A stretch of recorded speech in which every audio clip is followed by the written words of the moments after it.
Ang katotohanan at salita ko ay sumainyo lahat.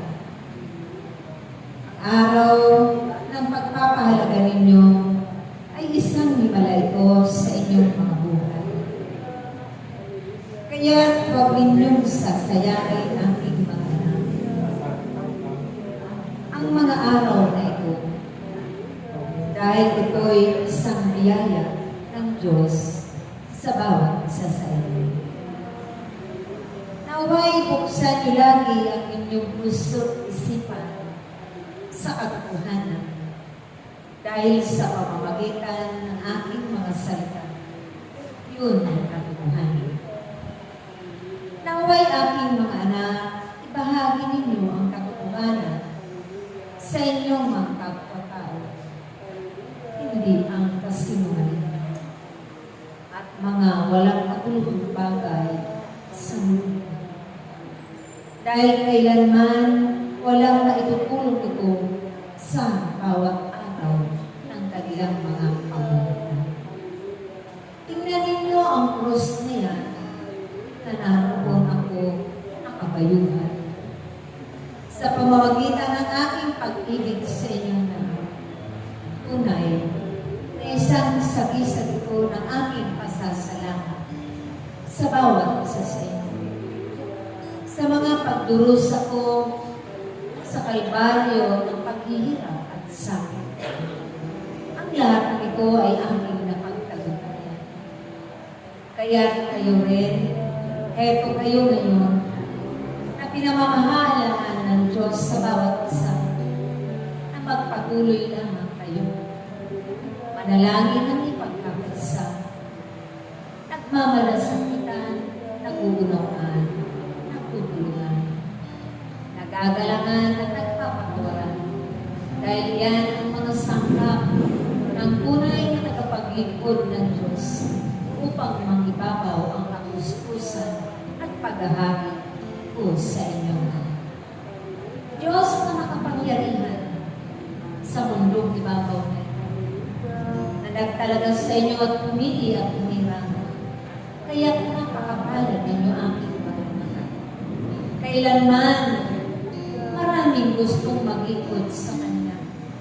Subalit, hindi pa napapanahon. Kayo man ay matagal nang tinatawag ng Diyos. Ito'y inyong hindi narinig. Ito'y binabaliwala lang ng inyo. Subalit, dumating ang panahon ngayon na ako'y tinanggap ninyo sa inyong mga buhay. At ipinakita ng Diyos at ipinaranas sa inyo ang mga himala at pagpapala. Biyaya na hanggang kayo'y mawalan sa mundo. Isa ito sa kanyang sa mga liman ng patuloy na lumalapit at nananatili sa kanyang piling.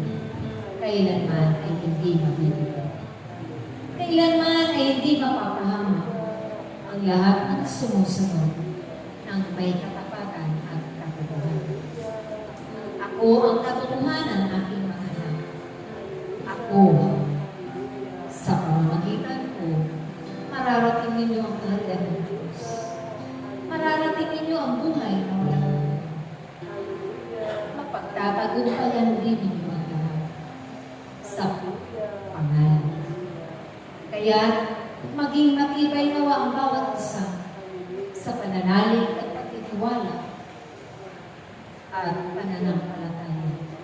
Buo nawa ang inyong pagtitiwala at pananampalataya na magpakailanman hindi namin kayo iiwan. Hindi kayo mapapahama sa anumang mga mahalaga at ipinag-uutos ng Diyos dahil kami naroon. Dumarating man at pinahintulutan ni Diyos ang mga pagsubok, mga suliranin sa inyong mga buhay. Subalit, sa kalagitnaan niyo at sa panahon niyo, nandiyan ang Diyos.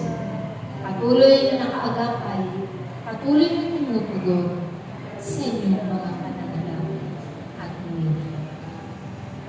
Subalit kung minsan dumating na ang antala, naway matuto ang bawat isa magantay sa tamang panahon at pagkakataon. At ito naman ay ibibigay ng Diyos pagkakaloob na hanggang kayo'y unay na maging dapat doon sa kanyang sa mga pagkakataon. Kaya't aking mga anak, huwag kayo maghinawa na huwag sumunod nang may katapatan at katotohanan dahil sa pamamagitan ko kayo'y makakapagpunod. Maraming salamat aking mga anak. Pagkaisa nawa kayo lahat upang ang grasya ng Diyos ay manatili sa inyo. Iwasan ninyo na kayo'y magkagulo, magkabaha-baha. Lagi kayong magkaibigan sa isa't isa. Dahil ito ang pinakakahalagang utos ng Diyos. At tatandaan ninyo na kailangan ninyo ang inyong pagpapahalaga. Higit ang Diyos na makapangyarihan sa inyo. Ang manatili hanggang wakas ang siyang maliligtas. Kaya aking mga anak, magpakatag, bawat nagliligtas